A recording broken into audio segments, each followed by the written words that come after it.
bonsoir. Merci à tous d'être ici pour cette première séance des Mardis au Sécu de l'hiver 2020. Je suis l'animateur Louis Pelletier, chercheur postdoctoral associé au Partenariat international de recherche TECNES de l'Université de Montréal. Je suis chercheur associé à la Cinémathèque québécoise et puis un des co-directeurs avec ma collègue Julie Ravary-Pilon, ici présente, de la revue Nouvelle Vue sur les pratiques, les théories, l'histoire du cinéma au Québec. Donc, on a la chance ce soir, je vais animer cette discussion avec Martin Bilodeau, qui est directeur général et rédacteur en chef de Mediafilm. Il est aussi critique de cinéma depuis 25 ans. Donc, Martin va nous expliquer en fait qu'est-ce que Mediafilm, nous situe un peu le mandat, la mission et l'historique de cet organisme-là, qui est vraiment clé dans l'histoire du cinéma au Québec. Avant de passer la parole à Martin, peut-être pour témoigner de l'importance de Mediafilm, peut-être une anecdote personnelle. Je suis chez ma grand-mère, j'ai 10 ans, et puis je commence à m'intéresser plus sérieusement au cinéma.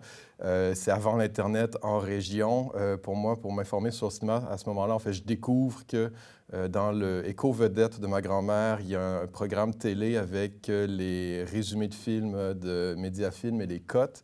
Et puis, je découvre que mon film préféré de tous les temps, Ghostbusters, est programmé à Télémétropole.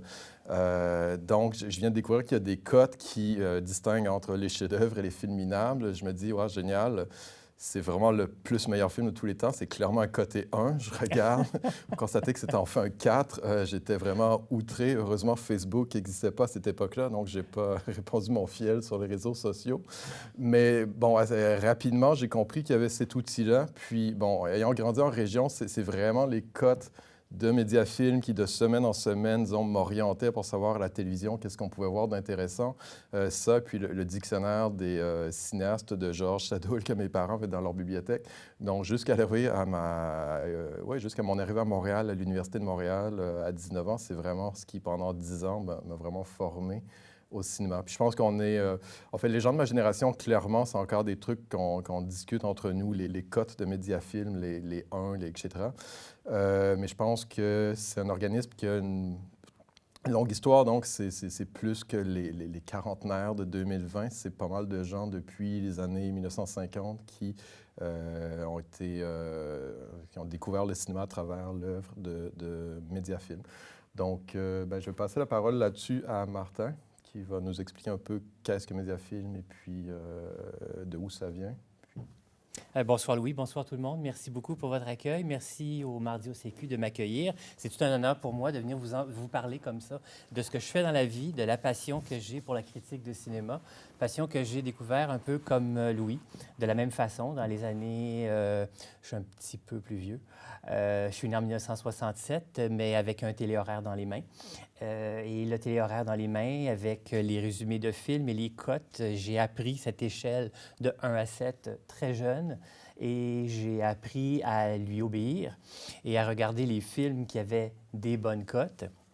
Et donc, la critique de cinéma, pour moi, est venue par la lecture. Et par la suite, je suis devenu... Ça a été mon souhait dès l'école secondaire où j'ai commencé à écrire pour le journal étudiant. Je me présente un petit peu, tout simplement, pour que vous voyez un peu d'où je viens. Dès l'école secondaire, j'ai commencé à écrire pour le journal étudiant des textes sur des films. On me demandait d'écrire sur autre chose. Je ne voulais pas. Je voulais écrire sur des films parce que je voyais des films. J'allais au cinéma. J'étais un spectateur solitaire. J'allais beaucoup au cinéma seul. Voir un peu de tout et n'importe quoi. C'était une époque aussi, dans les années 70, où dans une même salle de cinéma pouvait présenter La Panthère rose dans la salle 1 et un film d'Ingmar Bergman dans la salle 2. Et c'est tout à fait naturel. C'était tout à fait naturel. Aujourd'hui, il y a un énorme clivage entre les gens qui vont voir les premiers, les gens qui vont voir les seconds. Et c'est très rarement dans les mêmes établissements que ça se passe. Alors, tout ça pour vous dire que ma passion pour les cotes de Mediafilm, qui à l'époque, ça s'appelait l'Office des communications sociales, mais avant ça, ça s'est appelé, comme c'est bien indiqué ici, le Centre diocésain du cinéma, de la radio et de la télévision de Montréal.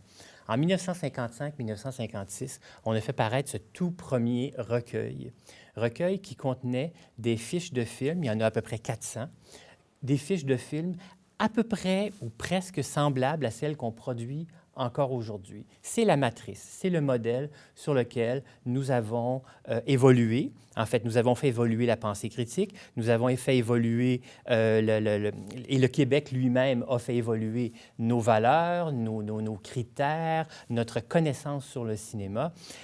Donc, si on regarde l'arc du temps entre les années 50 et aujourd'hui, ce qu'on peut découvrir si on relit les textes dans leur continuité, c'est qu'on va voir l'évolution du Québec et de ses valeurs et de ses valeurs morales aussi, valeurs religieuses, parce que comme vous allez le voir, les tout premiers auteurs de ces fiches, ce sont ces gens-là. C'était, vous les voyez peut-être pas très bien, ici, il y a 2 prêtres en soutane et 2 madames, bien habillées, avec belle tenue, chapeau, etc.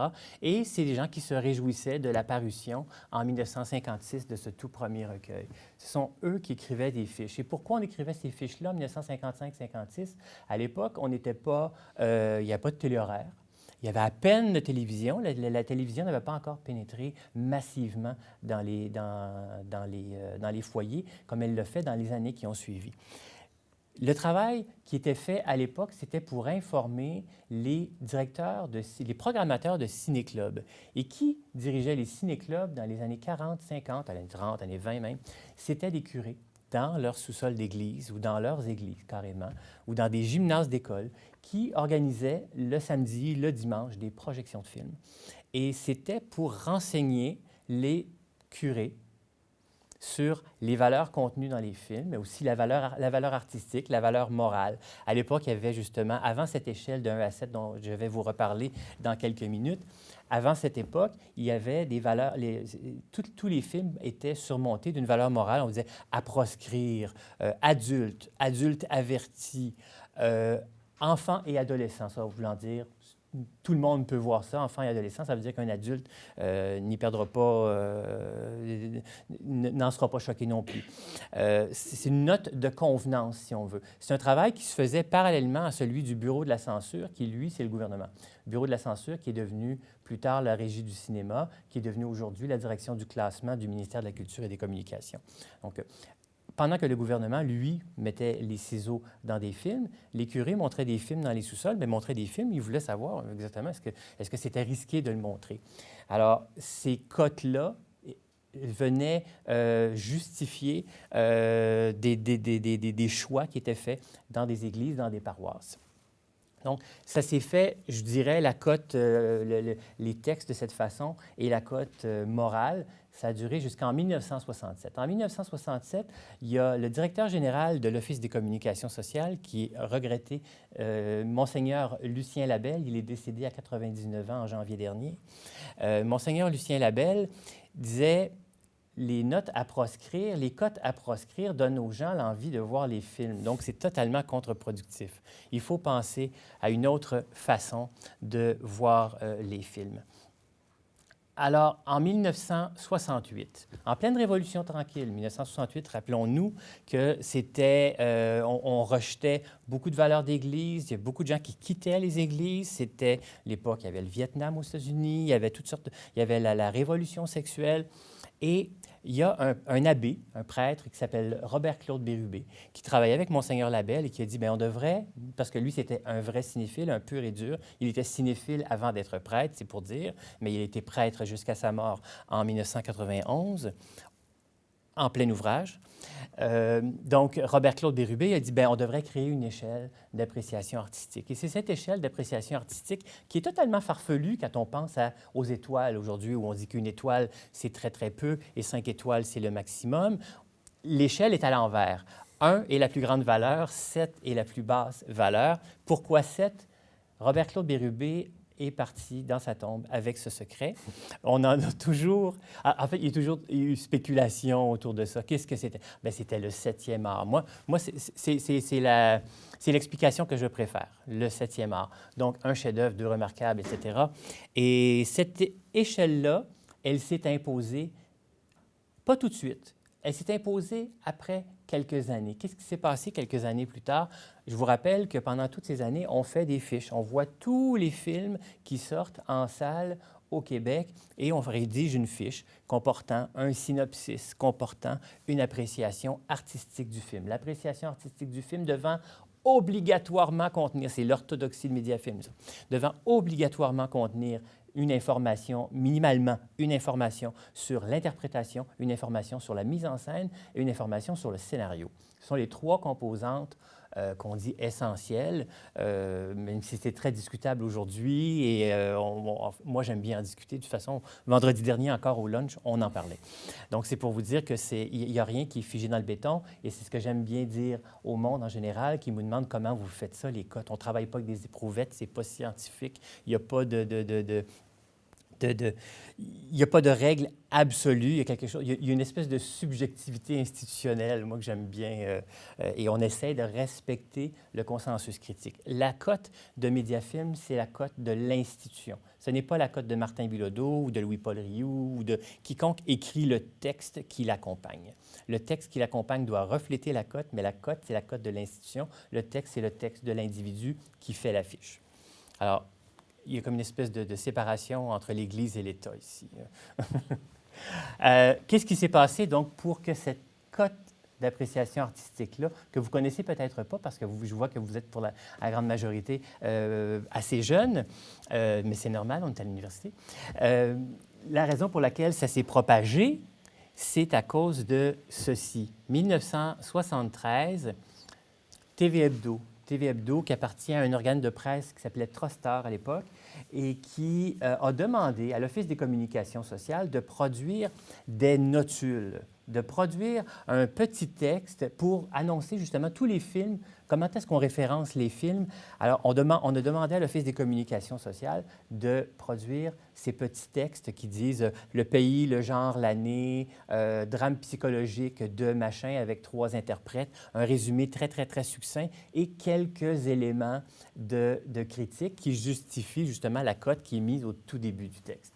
Ça, c'est la notule de Mediafilm. Elle a été créée en 1973 à la demande de TV Hebdo sur un modèle qui a été négocié, discuté avec TV Hebdo. Et cette notule-là, elle existe encore aujourd'hui. C'est encore sur ce modèle-là que nous envoyons des contenus, parce que Mediafilm est une agence de presse, j'y reviendrai plus tard, que nous envoyons des contenus à différents médias, dont encore aujourd'hui TV Hebdo. TV Hebdo, c'est le plus vieux client de Mediafilm et c'est celui qui nous a donné notre légitimité comme agence de presse, comme spécialiste du cinéma, produisant des contenus pour les médias qui en ont besoin.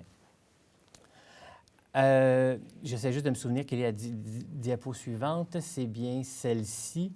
Voyez, ça, c'est ce qui surmontait des petites fiches. Toutes les fiches de Mediafilm, avant d'être publiées dans un recueil qui était publié annuellement, étaient sur des petites fiches cartonnées qui ont jauni, comme vous pouvez voir, et qui se détachaient et qu'on envoyait, encore une fois, dans les ciné-clubs et à tous les abonnés. Il y avait à travers le Québec des milliers de personnes qui étaient abonnées aux fiches de film à l'écran, qui était le service cinéma de l'Office des communications sociales.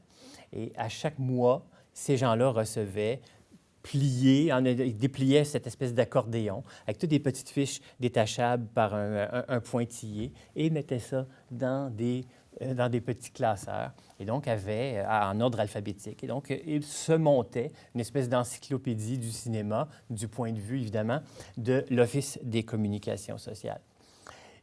Ça a évolué. La notule s'est aussi imposée par le TV Hebdo. Elle ne s'est pas juste imposée par le TV Hebdo, elle s'est imposée par quelque chose que vous avez peut-être connu vous aussi, qui s'appelle le guide DVD de la boîte noire. Est-ce qu'il y en a ici qui connaissent la boîte noire? Oui, quelques-uns, je vois quelques... Oui, bon.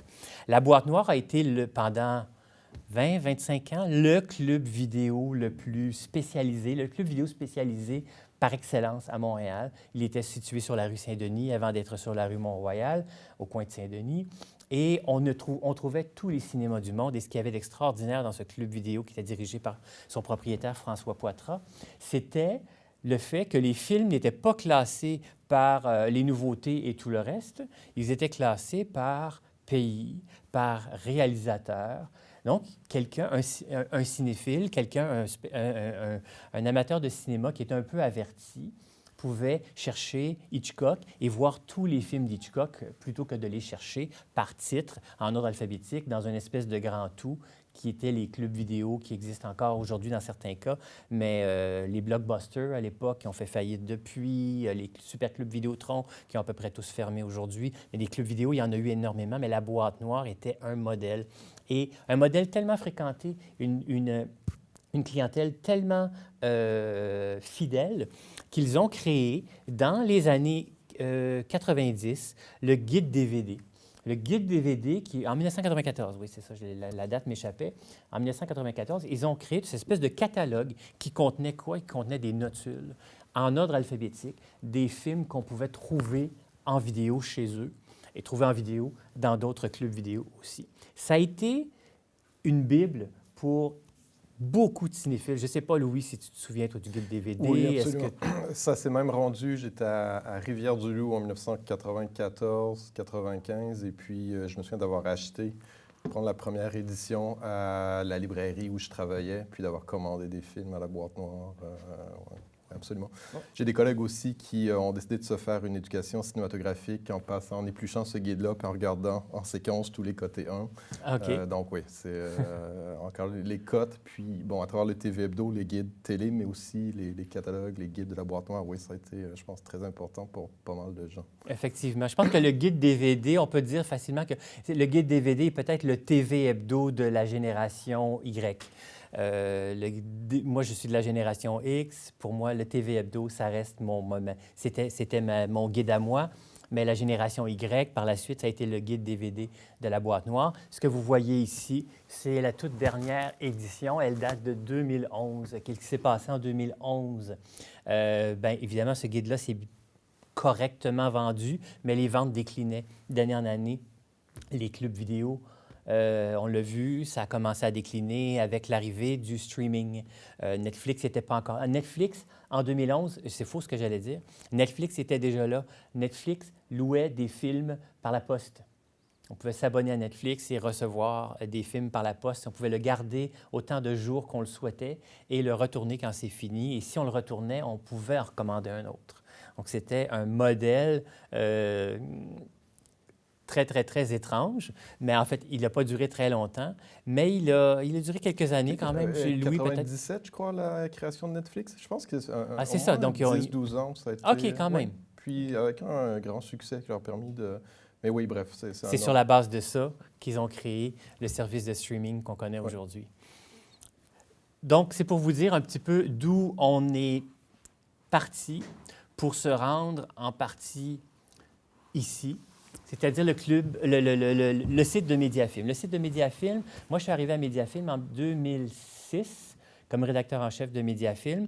Et ça a été la première chose que j'ai exigée, c'est-à-dire qu'on n'avait pas énormément de budget. On avait 8 000 $ pour faire un site web. On a fait un site web pour 8 000 $. Et par la suite, on l'a amélioré, on l'a transformé complètement. Ce que vous avez là, c'est une version qui date, qu'est-ce que j'avais dit, 2008? Oui, c'est ça, c'est 2014, 2015 à peu près.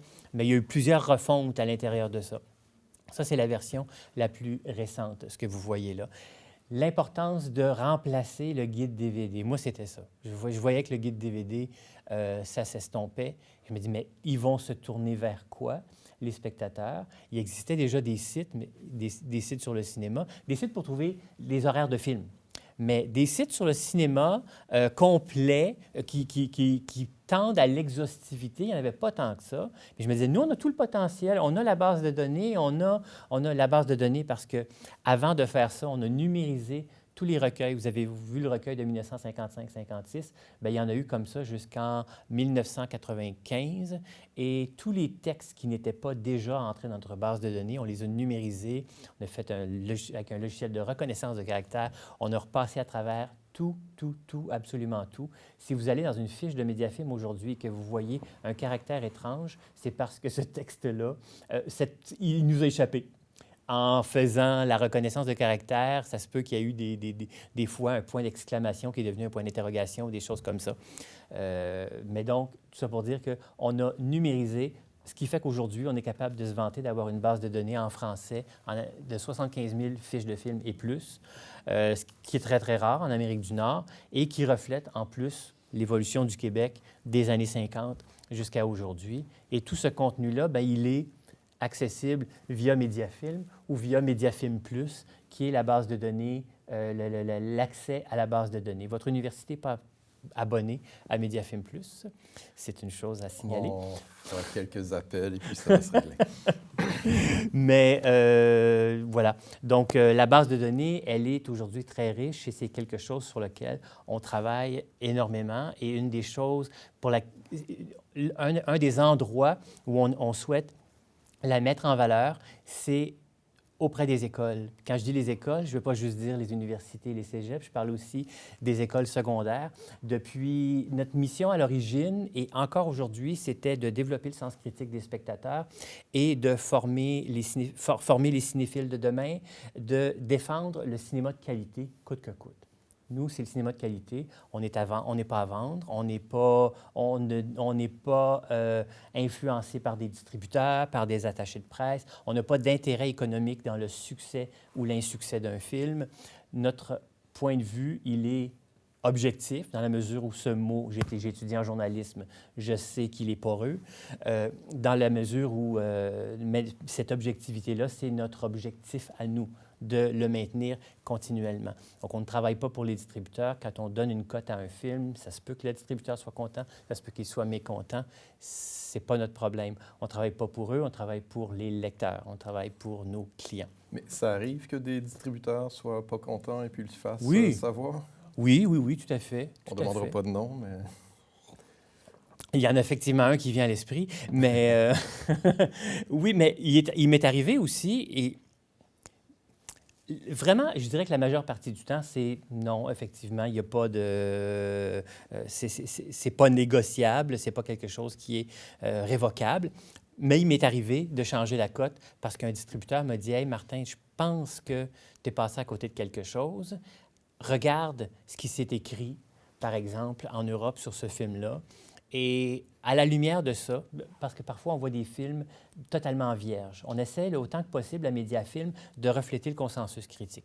Ce n'est pas la cote de Martin Bilodeau, c'est la cote de Mediafilm. Et il faut que cette cote-là, elle traverse le temps et qu'elle ait du sens dans 20 ans. Et la cote, dans 20 ans, ce qu'elle va refléter, c'est comment est-ce que ce film-là a été reçu au moment de sa sortie. Pas par Martin Bilodeau, par Mediafilm, mais Mediafilm, lui, vise à reconnaître une espèce de consensus critique. Ce qui est difficile à faire au Québec quand un film arrive, par exemple, et qu'on a juste notre petit noyau de critiques de cinéma au Québec pour évaluer les qualités d'un film, parce qu'il y a beaucoup de complaisance dans le milieu des médias au Québec. Mais par contre, quand on voit des films, par exemple, en festival, Première mondiale, et l'exemple que je vous donnais tout à l'heure, je ne vous donnerai pas le titre, pas grave, mais c'est un film qui avait été montré en première mondiale au Festival de Toronto. J'étais sur place, j'ai vu le film, j'ai fait le texte et le film m'avait beaucoup enthousiasmé, mais j'y voyais des petits problèmes. Je l'ai coté 4, qui veut dire bon. La critique m'a donné tort. La critique a été beaucoup plus... une critique étayée, une critique intelligente, une critique qui m'a, moi aussi, qui m'a confronté avec la perception que j'avais eue de ce film-là, et on l'a passé à 3. C'est malléable. On n'est pas influençable, mais c'est malléable. Il arrive très souvent qu'un film qui a eu une cote X à sa sortie, avec le temps, il s'est bonifié comme un vin. Le film a démontré son originalité, sa modernité très, très souvent. Si c'est un film qui, par exemple, on découvre que ce film-là, il est majeur dans l'œuvre de tel cinéaste qui a telle envergure, on va y revenir. On n'est pas complètement fermé à ça. Au contraire, moi, je veux que ça respire. Il faut que ça respire. Mais il faut qu'encore une fois, ça reflète. Il ne faut pas qu'on ait l'air à contre-courant. Il ne faut pas qu'on ait l'air enfermé dans le temps où les textes, les cotes ont été attribués. Alors, il y a une évolution. je voulais vous parler brièvement de Cinécole. Cinécole, c'est une activité d'éducation cinématographique qu'on a créée en 2009. On s'est dit, c'est dans la continuité de ce qu'on fait. Nous, on veut former les cinéphiles. Allons les former à un âge où nous, on est devenus cinéphiles. C'est pour ça que ça m'intéressait. Tout à l'heure, quand Louis te parlait de à quel âge on devient cinéphile dans la dizaine, entre 10 et 20 ans. C'est à ce moment-là, on est exposé à des films et il y a quelque chose qui se passe, il y a un déclic qui se produit. Et on a une envie tout d'un coup d'en voir plus, d'en comprendre, de mieux comprendre. On va s'intéresser. C'est très rare des gens qui vont s'intéresser à l'œuvre d'un auteur. Le cinéma, la façon dont il est publicisé aujourd'hui, on ne parle pas des réalisateurs, ce n'est pas des réalisateurs, des réalisatrices. On parle des acteurs, on parle de box-office. On est beaucoup dans l'esbrouf, puis on est beaucoup dans le paraître. On n'est pas beaucoup dans l'analyse, dans l'analyse d'une œuvre. Alors, on amène, nous, des jeunes du secondaire, voir des films québécois et francophones de qualité sur grand écran. Pourquoi sur grand écran? Bien parce que c'est la meilleure façon de se faire raconter une histoire. Ça, il n'y a jamais personne qui réussit à nous contredire là-dessus. Ça ne veut pas dire qu'on est contre. Moi, je regarde des films à la maison et j'en suis très heureux aussi. Ce n'est pas la question, mais on pense quand même qu'il y a des films québécois. On pense à cette année, un de nos grands succès à Cinécole, c'est Antigone. Antigone, les jeunes raffolent, les jeunes applaudissent. Ils ont applaudi à tout rompre Sophie de Raspe toutes les fois où elle est venue présenter le film. Donc, notre but, c'est d'amener les jeunes. C'est facile d'amener un film dans une école, mais c'est beaucoup plus difficile d'amener 400 jeunes devant un écran, dans une salle de cinéma, comme le Beaubien, comme la Cinémathèque, comme le cinéma du Parc, comme d'autres cinémas à travers le Québec. On va au CLAP à Québec, on va à Sherbrooke à la Maison du cinéma, on va à Trois-Rivières au Tapis Rouge, on se promène à travers la province.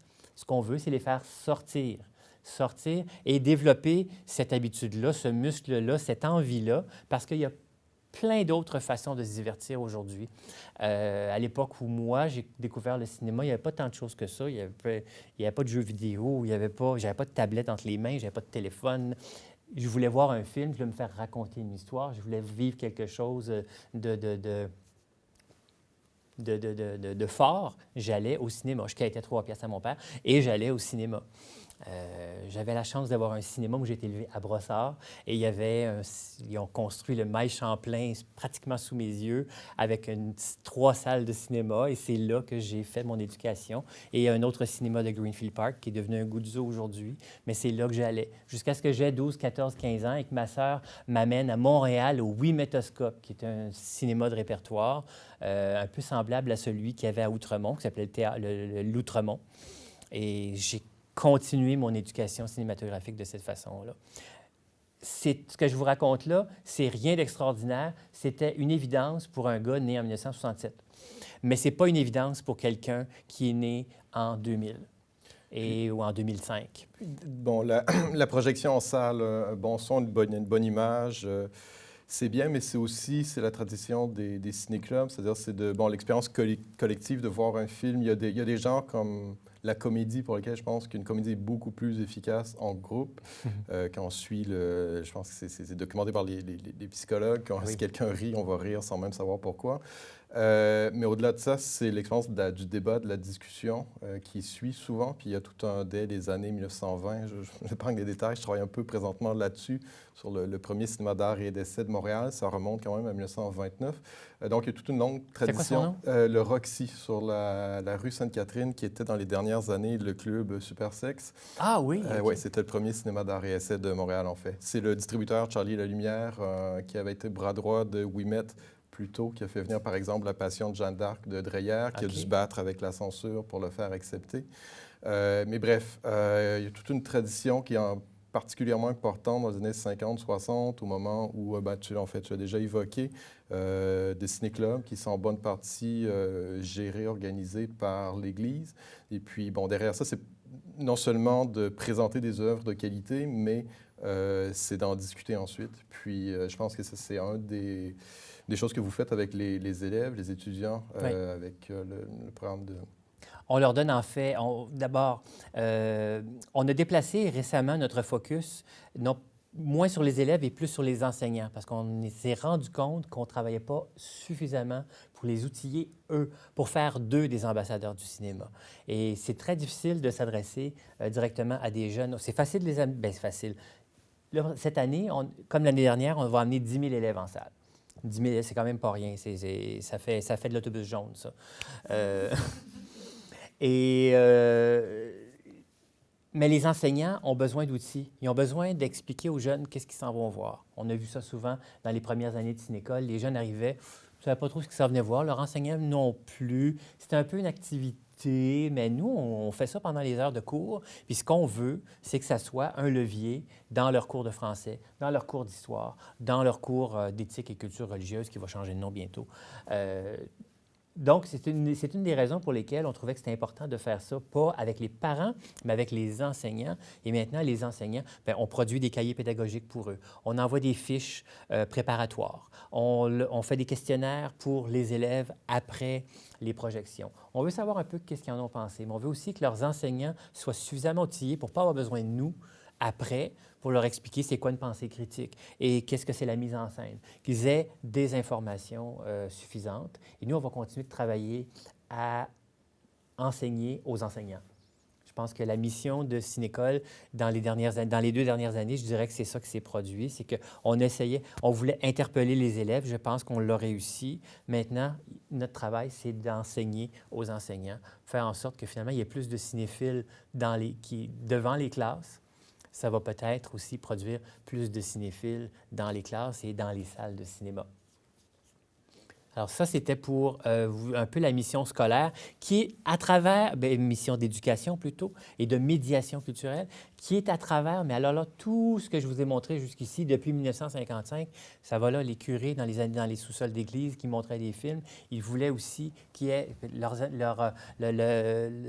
intentions pouvaient être X, Y ou Z, mais en fait, il y avait un but, c'est qu'il fallait que ce soit édifiant, il fallait qu'il y ait quelque chose à en tirer et qu'après, ils puissent justement en discuter, parce qu'effectivement, ces ciné-clubs-là, c'est là que sont nés beaucoup de cinéastes. Les Gilles Carle, les Claude Jutras de ce monde sont nés dans des ciné-clubs comme ça. Donc, aujourd'hui, je sais que Denis Villeneuve est un fan fini des codes de Mediafilm.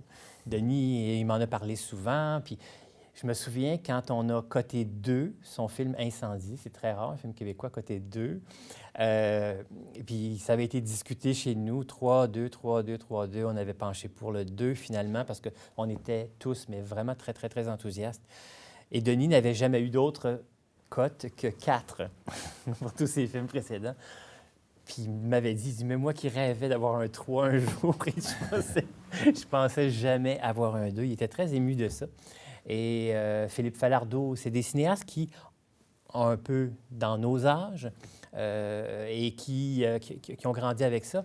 Et quelque part, je pense que leur bougie d'allumage, ça a été la lecture sur les films. Et la lecture sur les films, bien, je pense que l'Office des communications sociales, devenu Mediafilm aujourd'hui, y a contribué pour beaucoup, avec d'autres revues comme Séquence, comme Cinébule, comme 24 images.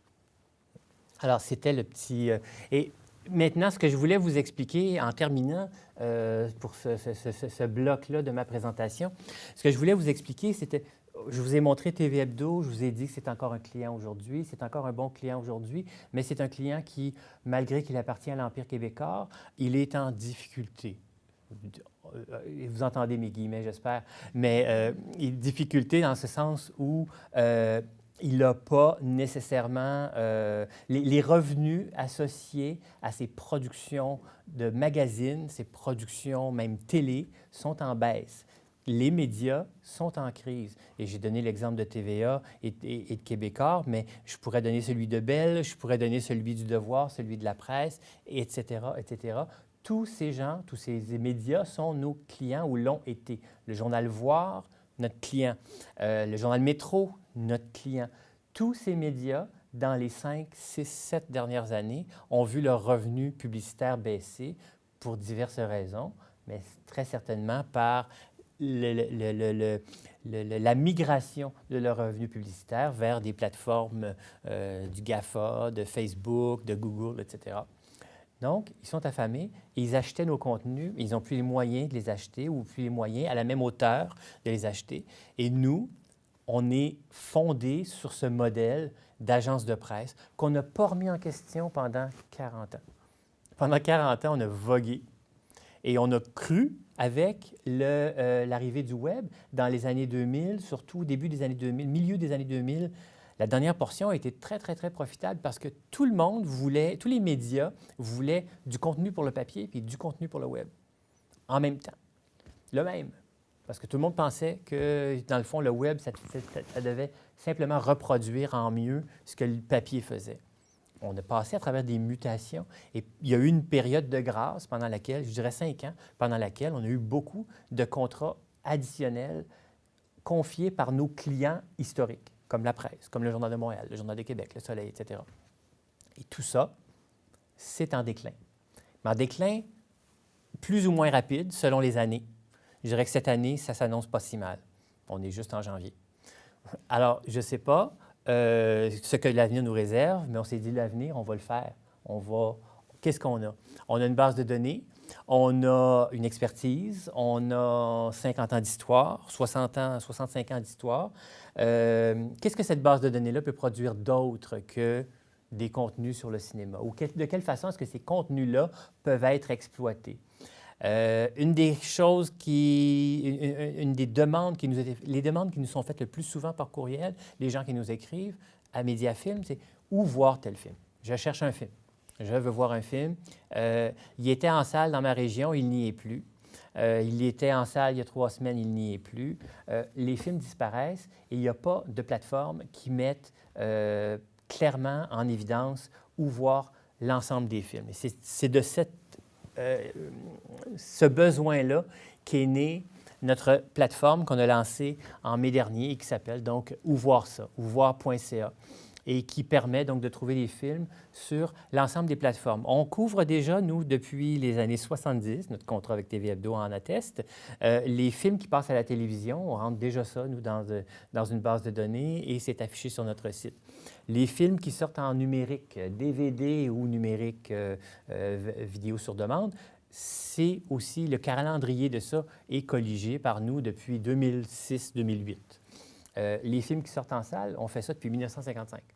Donc, on a déjà l'information sur où voir les films. Il fallait qu'on trouve un moyen de rassembler tout ça en une seule plateforme où les gens se diraient, bien, dans le fond, je cherche un film, est-ce qu'il est en numérique, est-ce qu'il est en salle, est-ce qu'il est dans les deux? Bonne question. Rentrez le titre du film. Maintenant, c'est une vieille publicité, ce que je vous ai mis là. On peut mettre aussi un nom d'acteur, un nom de réalisateur, et on va trouver les films et savoir sur quelle plateforme ou quelle salle les trouver. Donc ça, c'est un outil qui est en croissance. On vient juste de lancer, ça fait, comme je vous disais, mai.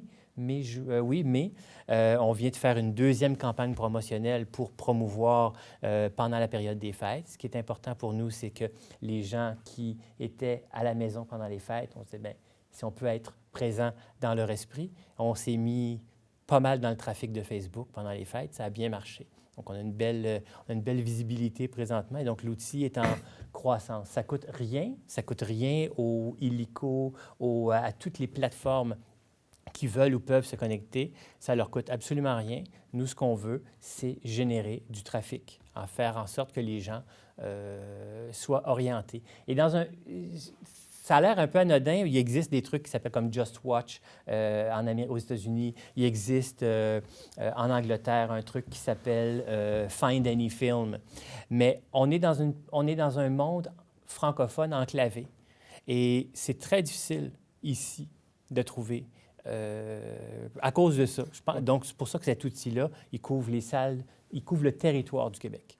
Mais en même temps, les services numériques étant de juridiction fédérale, si on indique un film sur Netflix, bien, il est disponible à Vancouver aussi, ça va de soi.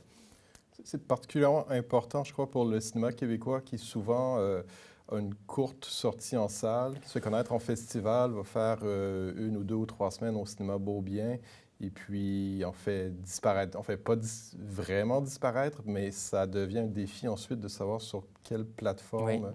Donc, en tout cas, comme usager, je vais particulièrement l'intérêt de la chose pour trouver les films québécois récents après leur sortie en salle. Oui, bien, je suis content que tu mentionnes ça d'ailleurs parce que c'est paradoxal, mais ce n'est pas quelque chose qu'on entend. Le fait que les Québécois, où qu'ils soient sur le territoire, n'ont jamais eu autant accès à autant de films. Je vous ai parlé de la boîte noire tout à l'heure avec un brin de nostalgie. Mais la boîte noire, c'était à Montréal. Si j'habitais Trois-Rivières, je n'avais pas de boîte noire. Là, c'est possible de s'abonner à Criterion et de voir des films de grands classiques du cinéma où que je sois sur le territoire, moyennant, on est d'accord, la question de la bande passante et de l'accès. Mais on s'en va vers ça. On s'en va vers de la fibre optique partout et tout le monde devrait pouvoir voir des films, faire du streaming de façon correcte un peu partout. Donc, moi, je trouve que c'est une grande avancée pour le cinéma que d'être capable de se montrer partout. Le recul, les salles de cinéma, elles, en région, on travaille avec elles, on parle avec des gens, on va dans un congrès dans 2 semaines d'exploitants de salles de cinéma. Eux mordent la poussière à cause de Netflix, à cause de la vidéo sur demande, à cause de plein de facteurs qui sont hors de leur contrôle, certains qui seraient peut-être un peu dans leur contrôle et c'est dans leur manière de faire qu'il faudrait qu'ils changent les choses. Mais ils ont de la difficulté, les salles de cinéma. Alors, quand on veut à la fois promouvoir l'expérience du cinéma sur grand écran, on voit que cette expérience de cinéma sur grand écran, elle est de plus en plus urbaine. Et quand je dis urbaine, je veux dire urbaine à grande concentration. Montréal est capable de soutenir un cinéma du parc et un cinéma moderne en même temps, mais je ne suis pas certain qu'une ville de moyenne envergure comme Trois-Rivières le pourrait. À Trois-Rivières, ils ont ouvert un cinéma il y a peut-être 10 ans de ça, qui s'appelle le Tapis Rouge. Avant ça, il existait que 2 salles commerciales d'un groupe qui s'appelle Ciné Entreprise et qui est grosso modo comme Cinéplex Odéon et qui diffuse du produit américain et qui n'est pas vraiment cinéphile. Et ils ont vu d'un très, très, très mauvais œil le Tapis Rouge ouvrir avec 3 petites salles qui montrent des films français, des films québécois, des films qui ne jouaient pas, mais qui, là, tout d'un coup, ils se sont mis à jouer pour y faire de la concurrence. Et il n'y a rien qu'on n'a pas fait pour leur mettre les bâtons dans les roues. Alors, ça, c'est vrai, on est enregistré, hein? Je réalise en le disant. Mais je ne vais pas me censurer. Tout ça pour dire que l'expérience du cinéma sur grand écran, elle se raréfie et donc d'autant plus important de créer la demande, de façonner la demande, de faire en sorte que les jeunes disent « Hey, moi, je veux le voir sur grand écran, ce film-là. » Mais c'est absolument vrai, je suis pas plus d'accord pour ce qui est de tes commentaires sur, disons, la situation, les défis que le monde de l'exploitation cinématographique des salles rencontre présentement. Mais sinon, pour revenir à tes commentaires, plutôt, on est vraiment dans une situation de surabondance. Donc, pour revenir, moi, en 1994, au Cégep à Rivière-du-Loup, je devais commander mes films à travers le catalogue La Boîte Noire. C'était 30 $ canadiens de 1994 pour voir un film des Marx Brothers. Donc, la surabondance qu'on a aujourd'hui, j'en suis très conscient.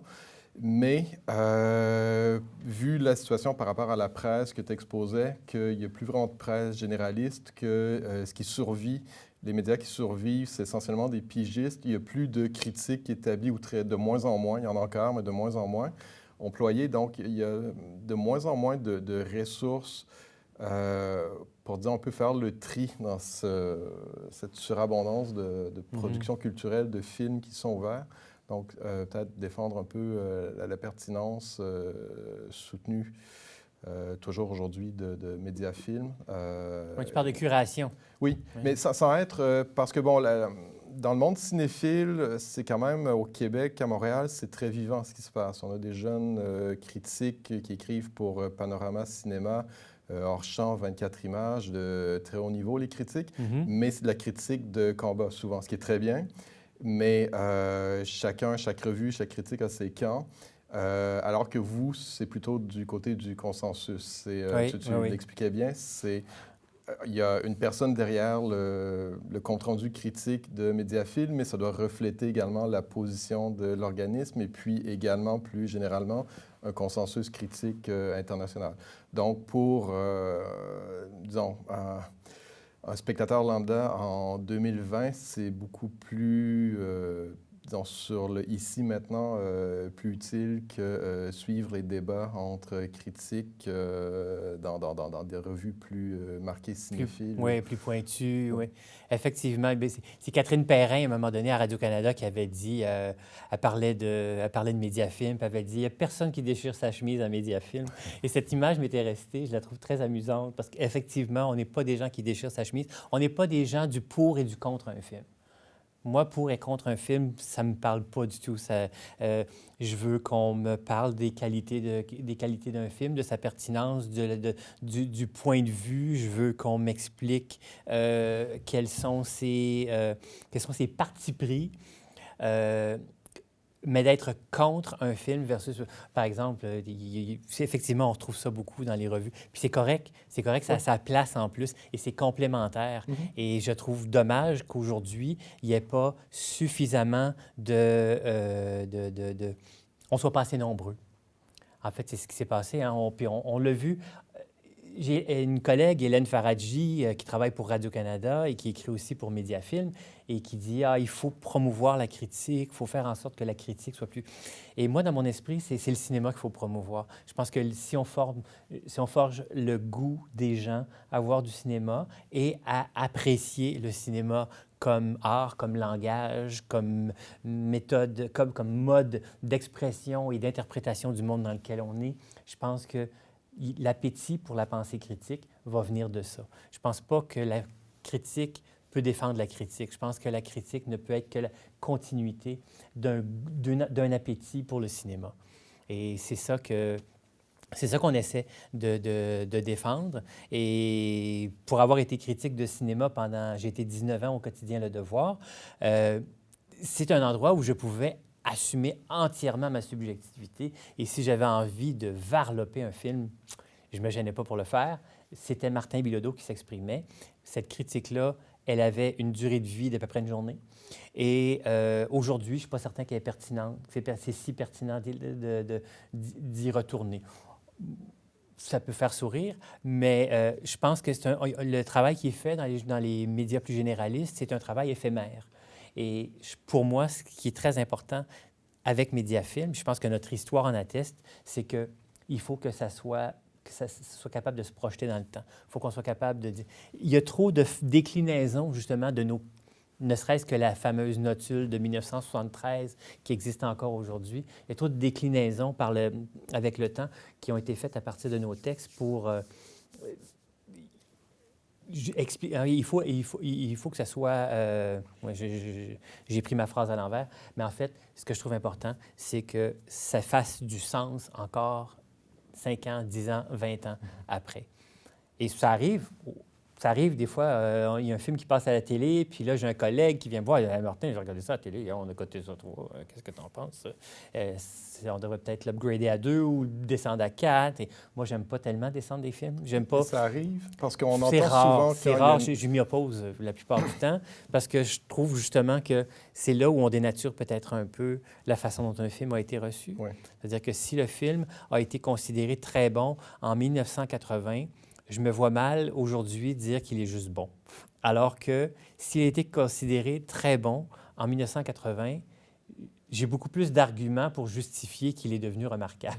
Simplement parce que le temps a fait son œuvre, que le film a une influence, que ce que je mentionnais tout à l'heure. Il y a le cas un peu particulier des 1. Bon, il y a tout un canon spécifique au cinéphile québécois, même si axé sur un consensus international, des 1. Donc, il y a pas mal de gens qui surveillent qu'est-ce qu'un 1 selon Mediafilm. On pourrait revenir sur le cas des 7, qui est aussi intéressant. Et puis... Et qui attire beaucoup, beaucoup de lecteurs. Pendant un moment, c'était presque un processus de canonisation pour avoir la cote 1. Et puis, je crois que vous avez un peu ouvert, disons, la catégorie du 1. Mais bon, je faisais des calculs. Je pense que c'est 153 films qui... 153 ou 155, OK, donc je faisais un calcul tout à l'heure. C'est 0,2 % des films cotés par Mediafilm qui ont la cote 1. Oui. Et puis, aussi, je crois, c'est que, je ne sais pas si c'est une procédure que vous appliquez toujours, mais un film ne peut pas avoir une cote 1 moins de 20 ans avant de célébrer son 20e anniversaire. C'est tout à fait vrai. Donc, c'est l'idée de voir si le film, dans la durée, si... C'est ça. Est-ce que c'est une œuvre est-ce que c'est une œuvre qui a eu une influence? Est-ce qu'elle a été marquante pour le genre ou pas, ou dans l'œuvre de la personne qui l'a créée? Je pense qu'un des derniers films coté 1, si ma mémoire est bonne, il y a Fargo, des frères Cohen, et il y a eu aussi Breaking the Waves, L'amour est un pouvoir sacré, de Lars von Trier, qui avait divisé. Il y a eu discussion. Ça a été tranché très, très finement. En fait, c'était pas mal divisé. Je pense que c'était 5 contre 4, là, quelque chose comme ça. Mais tout ça pour dire qu'effectivement, il faut que le film, faut que le temps ait fait son œuvre. Nous, on n'est pas qualifiés pour dire aujourd'hui qu'un film est un chef-d'œuvre. Moi, je ne m'en sens pas les compétences et je n'ai pas envie non plus de porter cette responsabilité-là et je ne la porterai pas seule. Et c'est pour ça que je trouve que c'est important d'attendre ce recul-là, finalement, parce qu'on peut s'enthousiasmer sur des films. On s'est enthousiasmé sur des films qui, aujourd'hui, ne sont pas regardables. Il y en a. Il y en a. Moi, je me souviens d'époque, parce que, comme je vous dis, j'ai été presque 20 ans à travailler pour un quotidien. Et je me souviens, j'ai vu passer des modes, j'ai vu passer des courants, j'ai vu des auteurs portés au nu démontrer 2 films plus tard que leur talent n'est pas à grand-chose ou que, puis, c'est ça, que ça avait été monté en épingle. Alors, oui, ce décalage-là est important. La seule chose, c'est que pendant des décennies, les réévaluations de films, on réévalue les films cotés 2, hein, c'est pas compliqué. Les films qui ont été cotés 2, on repasse à travers, et on le faisait souvent par gros volume. On regardait les années... À un moment donné, on a fait les années 60, 70 et 80. Ça fait des films, ça. Et on a fait un processus, puis de ça, il est ressorti, je pense, 10 films qui sont passés à la cote 1. Pour simplifier les choses et peut-être aussi pour aiguiser l'appétit des gens, il y a un petit peu c'est un petit peu ratoureux de ma part. Il y a quelques années, on a commencé à faire cette évaluation-là à chaque année. Donc, à chaque année, au mois de décembre, on regarde les films qui sont sortis il y a 20 ans. Est-ce qu'il y a des films cotés 2 cette année-là? Oui, il y en a 4. Les 4, on les soumet au vote des collaborateurs. On peut en discuter ou pas, ça dépend. Cette année, il y avait 4 films. Il n'y en a aucun qui a passé à 1, même si j'étais à peu près convaincu qu'il y en avait un qui allait passer. Je pensais que Eyes Wide Shut de Stanley Kubrick allait passer. Moi, par affection des gens pour Stanley Kubrick et le fait qu'il est décédé pendant le montage et tout. Et puis, mais je pensais que... je suis assez content de voir que finalement, ce facteur très humain a été oblitéré par le gros bon sens qui était de se dire non, franchement, Kubrick, c'est toute une œuvre et dans cette œuvre-là, il y a des chefs-d'œuvre. Celui-là ne peut pas figurer au même titre que les autres. Sinon, on parle d'auteurs. Je ne suis pas critique, je ne suis pas impliqué de très près dans ce monde-là, mais je crois qu'il y a une sorte d'évolution de la cinéphilie, puis qui se reflète dans les écrits de certains critiques, les partis pris de certains journaux. La génération de critiques des ciné-clubs des années 50-60 était très cinéma d'auteur. Eisenstein, Bergman, Murnau. Je crois que de la jeune génération de cinéphiles de critiques, il y a une ouverture sur le cinéma de genre qu'on n'avait pas forcément, disons, chez les fondateurs de la Cinémathèque canadienne, Cinémathèque québécoise, par exemple. Donc, le cinéma d'horreur, par exemple. Donc, je ne suis pas du tout connaisseur, mais un ami me disait cet après-midi que, par exemple, Night of the Living Dead de Romero, on peut dire quand même fondé un courant important, qui est passé de 7 à 4. Est-ce que, en fait, je cite, je ne sais pas si je n'ai pas vérifié. C'est ça que ça veut dire quand je dis que le temps bonifie parfois ou qu'on donne le recul. Mais c'est au-delà du cinéma d'auteur, puis des chefs-d'œuvre, c'est des corpus qui étaient très dévalués. Le giallo, cinéma italien des années 70, qui était du cinéma d'exploitation sensationnaliste pour remplir les salles, qui n'était pas très considéré par les critiques pendant longtemps. Puis là, il y a toute une génération vraiment qui défendent ce cinéma-là. Donc, il y a une certaine ouverture, je pense, au cinéma, au-delà du cinéma d'auteur, au cinéma de genre. De la part de Mediafilm, oui, tout à fait. Moi, je me méfie toujours des chapelles, c'est surtout ça. Mm-hmm. Personnellement, j'ai du mal avec le cinéma de genre comme fin en soi. Pour moi, un film, c'est une interprétation du monde et c'est un individu qui m'en fournit, qui me donne justement cette interprétation du monde. Quelque part, pour moi, un film, s'il ne me parle pas au-delà de mes sens, si son but, c'est juste de me faire frissonner, ça ne m'intéresse pas vraiment.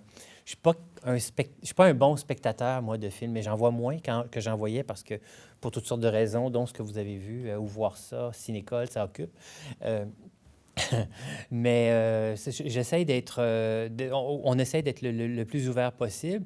Mais je pense qu'il y a des films d'horreur qui sont extrêmement forts, mais je pense qu'il y a aussi des modes.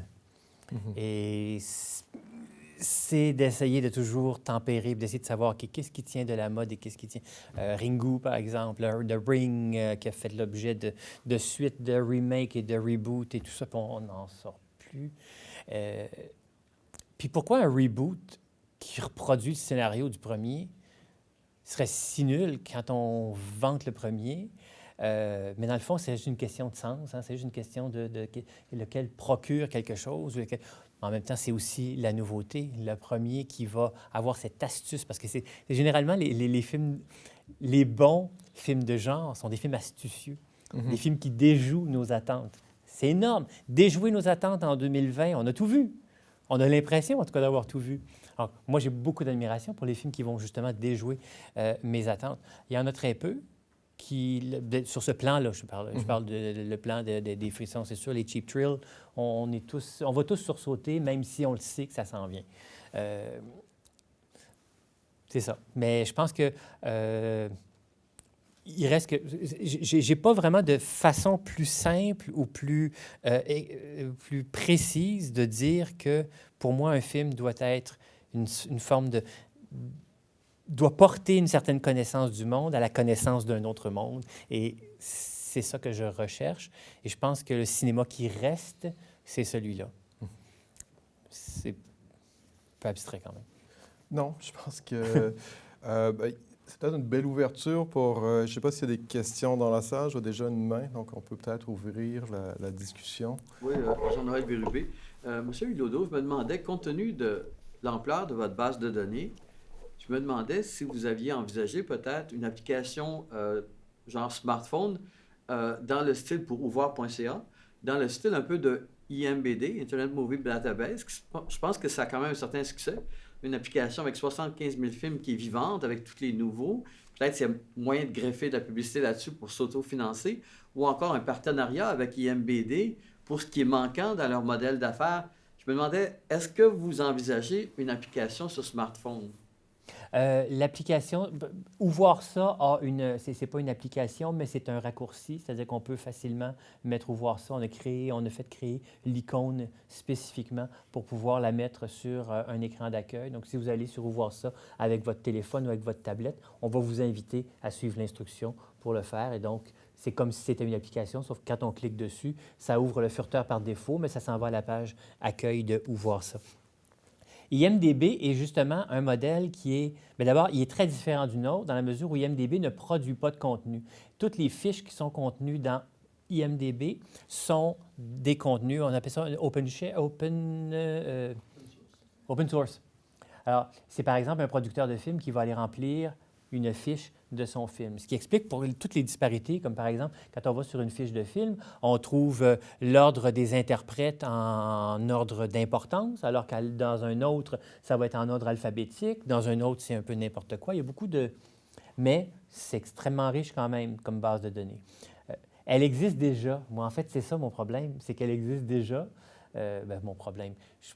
Je ne sais pas si je m'y mesurerais, mais créer un IMDb francophone, Allociné, par exemple, en France, prétend un peu ça. C'est peut-être, justement, c'est probablement ce qui s'en rapproche le plus en français. Et Allociné, en France, c'est une grosse entreprise. Ils ne produisent pas de contenu. Ils ne font que répercuter du contenu, des horaires cinéma, c'est sûr, mais du contenu des distributeurs, des photos, des bandes annonces, des choses comme ça. Il y a beaucoup et du patinage, parce que, bon, il y a toujours des canaux pour ça. Alors, nous, on est plus spécialisés. Je suis conscient que, pour moi, je dis toujours, Mediafilm, c'est Mediafilm, c'est un peu comme le, le qualitatif, puis voir ça, c'est le quantitatif. Voir ça, il n'y a pas de jugement. Quand on va sur voir, bon, pas que Mediafilm juge le monde, mais voir ça, vous cherchez n'importe quel film. On n'est pas là pour vous dire que vos goûts sont nuls. On n'est pas là pour vous dire que votre film est coté 5. On est juste là pour vous dire où le trouver. Il n'y a pas, c'est vraiment, c'est totalement transparent, c'est pour tout le monde. Si vous voulez en savoir plus sur le film, vous pouvez cliquer sur « En savoir plus » et là, vous allez arriver sur la fiche de Mediafilm, puis on va en profiter pour vous en dire un peu plus sur ce film-là. Mediafilm, c'est un guide. Moi, je le vois comme ça.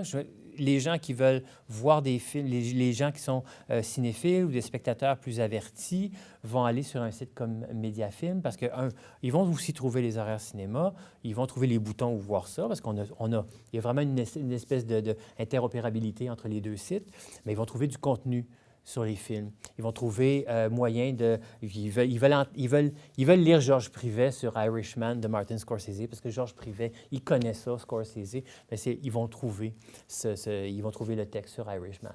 Donc, on parle d'un spectateur un peu plus averti. Mais dans un monde dans lequel on vit aujourd'hui, je ne sais pas comment on arriverait à faire ça. Si je vais sur iTunes, je ne verrai pas Mediafilm. Je vais voir IMBD, mais je ne verrai pas Mediafilm. Sur iTunes? Ouais. Non. Non, il n'y a pas d'application. Il faut que vous alliez sur... vous prenez votre téléphone, vous ouvrez, je ne sais pas, Safari ou Firefox ou Google Chrome, puis vous faites ouvvoir.ca. Il va y avoir un message qui va dire, si vous voulez l'avoir sur votre écran d'accueil, suivez les instructions. Et ça va faire exactement comme une app. C'est exactement la même fonction. La raison pour laquelle on ne fait pas d'app, c'est simplement parce que ça coûte très cher, qu'on n'a pas les moyens, on est un organisme sans but lucratif. On aurait moyen de le faire, mais on n'aurait peut-être pas les moyens de l'entretenir quand Apple décide d'éternuer et qu'il faut faire des modifications ceci, des modifications cela.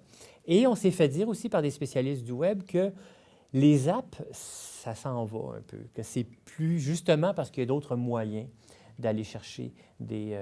moi, j'aurais aimé ça, je trouve ça beau. C'est une app, c'est sûr. Android, mais si ça s'en va, on va oublier ça. Bien, ça s'en va.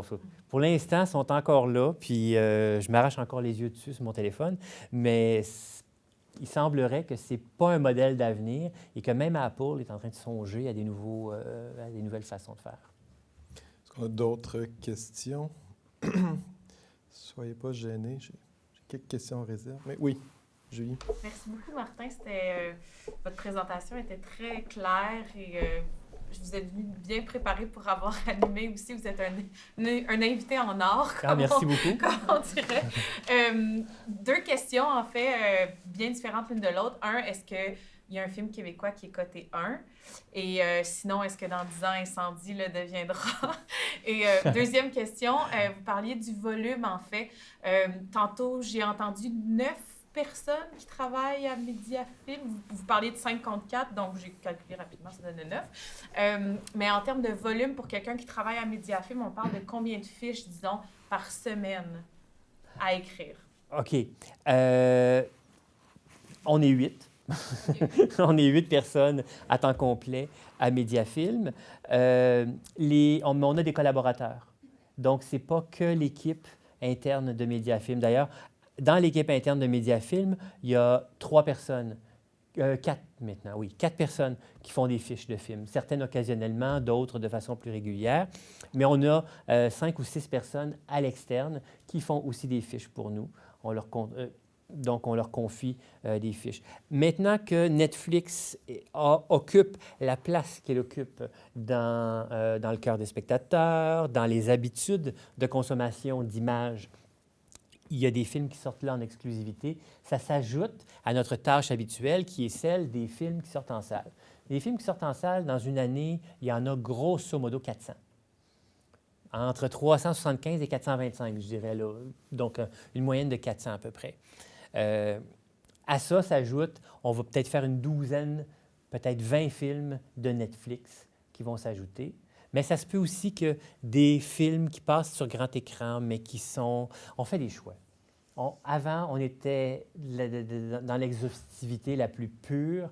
Aujourd'hui, on fait des choix. Un film qui va sortir juste 3 jours, puis en le fond, on sait que c'est un reportage. C'est pas vraiment un documentaire, c'est pas un documentaire de création. Il y a beaucoup de discussions chez nous sur ce qu'est un documentaire parce que du documentaire, il en sort, et c'est pas toujours de facture documentaire. Puis, c'est quoi un documentaire, Louis? Il n'y a pas un cours ou un séminaire? Je pense, ouais, on aurait 12 séances pour... Bien, c'est ça. Mais il se fait beaucoup ce que j'appelle du reportage glamorisé par le grand écran. Là. On veut le montrer sur grand écran. Pourquoi on veut le montrer sur grand écran? Très souvent, c'est parce que les médias, dans leur aveuglement, je le dis en pesant mes mots, dans leur aveuglement, vont traiter ça comme un film et envoyer un critique le voir. Et c'est une habitude qui est revenue c'est ça, de montrer des films comme ça. C'est comme si on donne une certaine légitimité à un film, à un reportage, en le montrant sur grand écran. Alors que je trouve que, ça je l'ai répété souvent aussi dans les 10 dernières années, ça m'est arrivé de voir des séries qui proposaient dans la forme, dans le contenu, dans le point de vue de la grande production de cinéma, comme je vois très souvent au grand écran des films qui ont très peu de grande valeur cinématographique. Alors, donc on essaie de tout voir. On ne fait pas les séries, malheureusement, et heureusement, parce qu'on ne serait pas assez, tous nous autres, là. On ne serait pas assez pour tout voir. Et puis, est-ce que j'ai bien répondu, Julie, à ta question? Je ne me souviens plus, j'en ai peut-être oublié une. Une personne qui travaille à Mediafilm peut produire combien de fiches par semaine environ? Bien, par exemple, la personne chez nous qui produit le plus de fiches, c'est Louis-Paul Rioux. Il est rédacteur en chef adjoint à Mediafilm et il fait 2 à 3 fiches par semaine. En plus de ça, c'est lui qui est responsable des envois aux clients, c'est lui qui est responsable des attributions aux collaborateurs et de l'édition de leurs textes. Donc, ça fait quand même... Puis aussi de certains contrats qu'on a avec Super Écran, avec VTélé, qui nous demandent de traduire des synopsis, par exemple. On fait des petits jobs comme ça aussi, qui sont peut-être un petit peu plus alimentaires, mais qui sont faits par des gens qui savent c'est quoi un film et tout. Donc, Louis-Paul est aussi en charge de ça. Donc, ça y fait... Il y a des bonnes semaines. Moi, j'en vois 1, parfois 2, mais je fais surtout, moi, des périodes de pointe. Moi, je fais des festivals. J'essaye de faire des festivals où je me consacre uniquement à ça pendant 5, 6, 7, 8 jours. Après ça, je retourne à ma vie. Ma vie, c'est quoi aujourd'hui? Je vous ai montré ça, mais ma vie, c'est de demander des subventions pour Cinécole. C'est de développer ou voir ça, de créer des partenariats. Je ne suis plus le critique de cinéma que j'ai été. Je suis devenu comme une espèce de petit entrepreneur. Mais c'est très plaisant aussi. J'étais mûr pour ça. L'autre question était sur un film québécois coté 1. Oui. Il y en a 3. Des. Il y en a 3. Pour la suite du monde, qui a été le tout premier film fondateur, s'il en est, de notre cinématographie. C'est la raison pour laquelle il a été hissé à 1 après avoir été à 2 pendant plusieurs décennies. Le film Les Ordres de Michel Brault, qui est un de nos films préférés pour Cinécole. C'est drôle, hein, parce que Cinécole, on montre des films récents. Je vous ai parlé d'Antigone tout à l'heure. On montre Jeune Juliette aussi. Mais on fait aussi des classiques occasionnellement quand on le peut. Et là, le 12 février prochain, on va le montrer à 400 élèves au cinéma Impérial, c'est une projection en collaboration avec Éléphant. On est en train de développer un partenariat avec Éléphant Mémoire du cinéma québécois. Et ils ont numérisé ce film-là et restauré ce film-là il y a quelques années. Et donc, on va faire une projection spéciale en présence de Louise Forestier devant 400 élèves. Donc ça, j'ai très, très hâte. Donc, Les Ordres pour la suite du monde et c'est mon oncle Antoine. Est-ce que c'est mon oncle Antoine? Hey. Oui, c'est mon oncle Antoine. Oui, je suis bête. Oui, c'est mon oncle Antoine. Qui est aussi le premier film québécois qui a été édité par Criterion. Mon oncle Antoine, oui, tout à fait. Il y avait une question par là-bas, je crois. Ou est-ce que je me trompe? Concernant les festivals, je me demandais est-ce qu'il y a plusieurs collaborateurs qui vont faire la tournée de certains festivals, puis c'est lesquels qui... Ce serait génial s'il y en avait plusieurs. Non, on est une toute petite équipe. Donc, par exemple, moi, je m'en vais, gros problème, je m'en vais à Berlin en février pour le festival. Je vais être là une semaine. Louis-Paul va aller à Cannes au mois de mai. Moi ou peut-être quelqu'un d'autre iront à Toronto en septembre. Et puis, on couvre les festivals montréalais, surtout après ça. L'automne est très, très riche. Les rencontres du documentaire, le Festival du Nouveau Cinéma, Cinémania. On essaye d'être présent, d'avoir des antennes et de faire des partenariats aussi avec ces festivals-là, notamment avec Où voir ça. Donc, c'est notre façon d'approcher les festivals. Ça serait extraordinaire si c'était possible d'avoir 2 personnes à Cannes, parce que Cannes, c'est énorme et c'est trop pour une seule personne. Oui, merci encore pour cette présentation. Je m'appelle Merci. Alice Milapointe. J'ai la chance de donner le cours de critique cinématographique cette session C'est vrai? à l'Université de Montréal. Oui, on Oh, parle. chanceuse. Oui, on a fait justement un exercice. Je ne sais pas si j'ai des étudiants ici qui sont là. Oui, merci. On a fait justement un exercice de code médiafilm aussi au 2e cours. Ça s'est très bien passé. Mais ma question. C'était quoi le film? Pardon? C'était quoi le film? Oh, il y en avait plusieurs choix. Il y avait The Room, il y avait Titanic, il y avait Tarantino, en tout cas, OK. un peu de tous les genres. Et puis, ma question, c'est, j'avais en 2 parties. Puis, qu'est-ce qu'on fait avec des films? Le processus de canonisation, comme on disait, est-ce qu'il est possiblement inversable avec des films sur lesquels le discours critique continue avec les années et qui causent polémique, qui causent problème? Par exemple, j'ai pensé Last Tango in Paris. Est-ce qu'il peut être revisité selon ce qu'on apprend? Est-ce que ce discours-là vient teinter ou est-ce qu'on a un besoin des fois de se replacer ou d'en rediscuter? C'est drôle. Cette question-là, je l'attends. Vous précédez un pressentiment. Que je crains justement que, on le voit beaucoup aujourd'hui, hein, qu'est-ce qui se passe avec... on revisite le passé avec les yeux du présent et c'est délicat. Enfin, toute l'histoire autour de Polanski est tellement affolante. On oublie juste qu'en 1977, il sortait avec une fille de 16 ans qui l'a photographiée pour Vogue et nue, et ça a choqué personne. Elle s'appelle Nastasia Kinski, cette fille. Donc, c'est fascinant de voir. Puis Maria Schneider, ce qu'elle a, sa sortie contre Bernardo Bertolucci.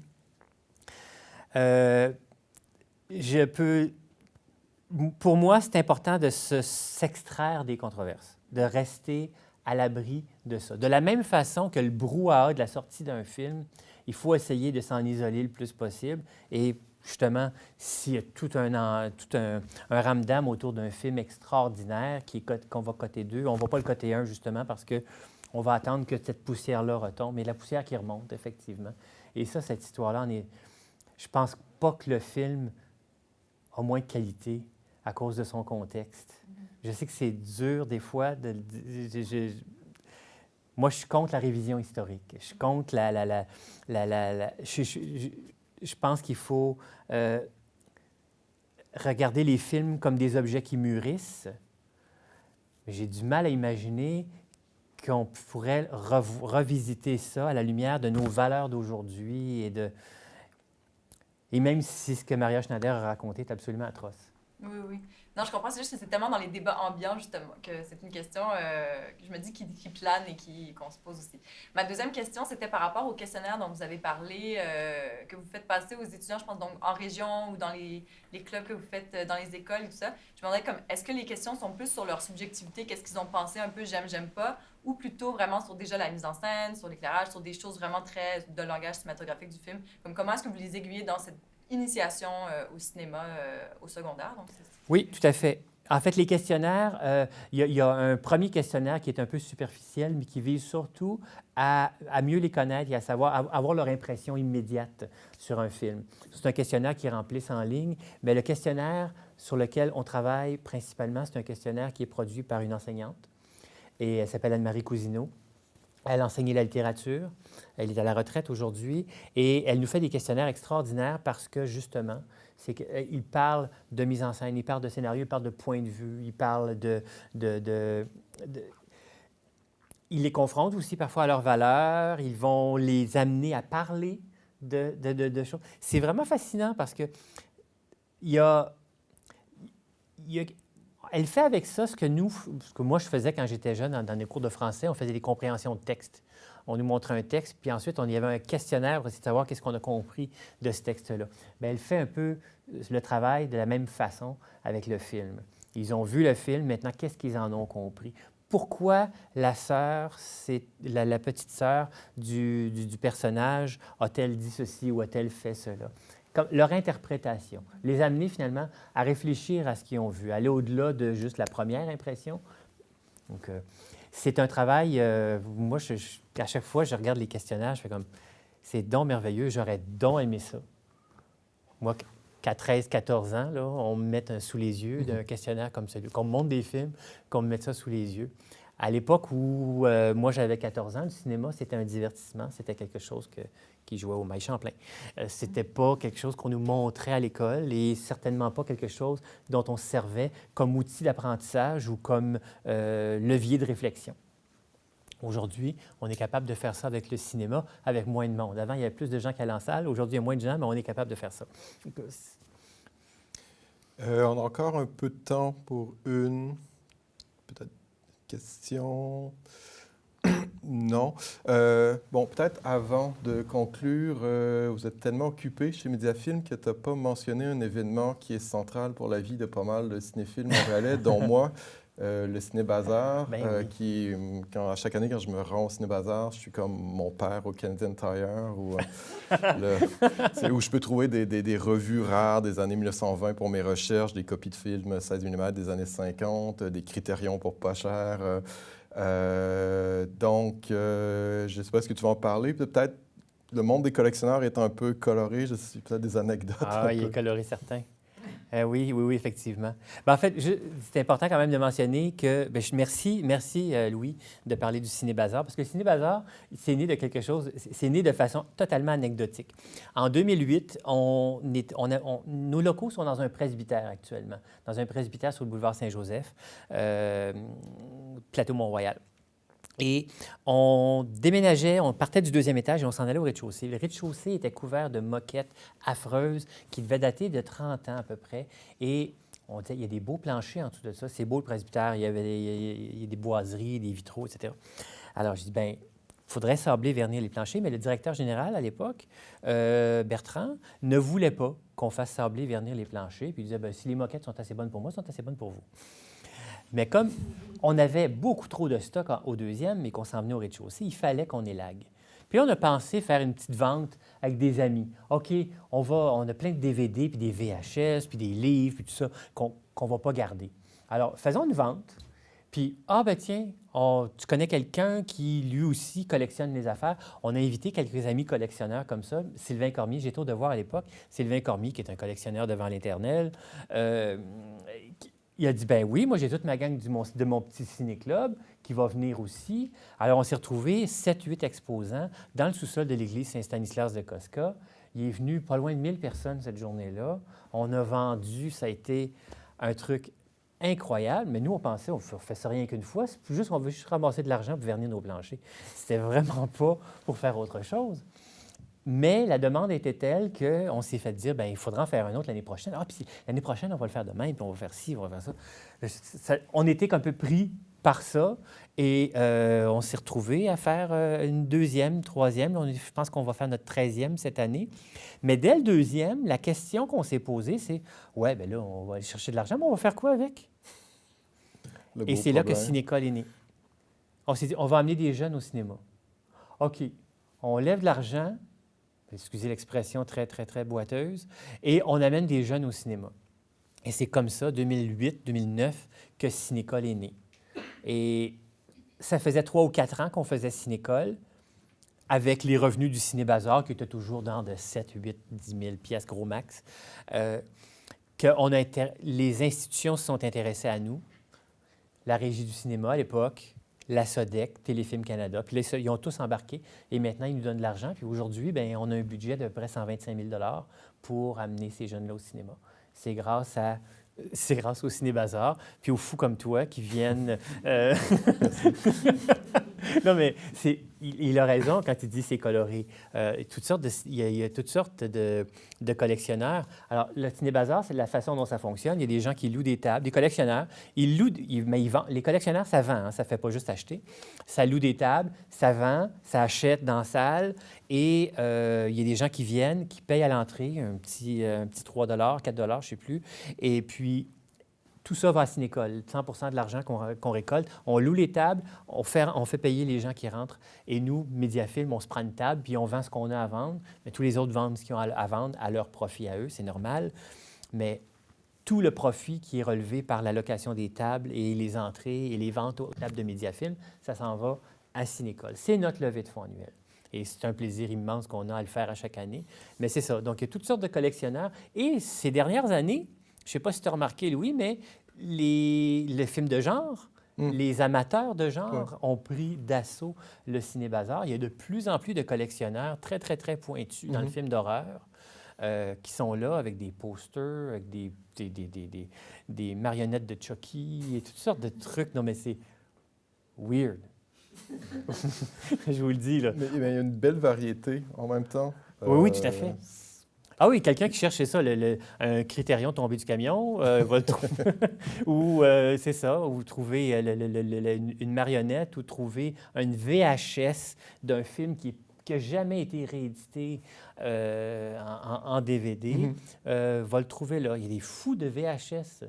C'est surprenant, mais il y a des années où la VHS, ça marche très, très, très fort, d'autres années moins bien. Ça aussi, on dirait qu'il y a des courants là-dedans. Dans le monde de la collection, il y a l'air d'avoir des courants. Moi, je ne suis pas collectionneur. Moi, j'aime les affiches. Moi, je suis quelqu'un qui achète des affiches de films. Il y en a un qui vient à chaque année. Il y a un beau stock, mais c'est ça, des fois, des affiches, il va y avoir des affiches à 10 $, puis il va y avoir l'affiche originale de Chinatown à 650 $. Donc, il y a de tout. Il y a de tout, je suis d'accord. Donc, merci pour avoir inauguré avec brio la série hiver 2020 des Mardis au CQ. Merci beaucoup, Louis. Merci tout le monde.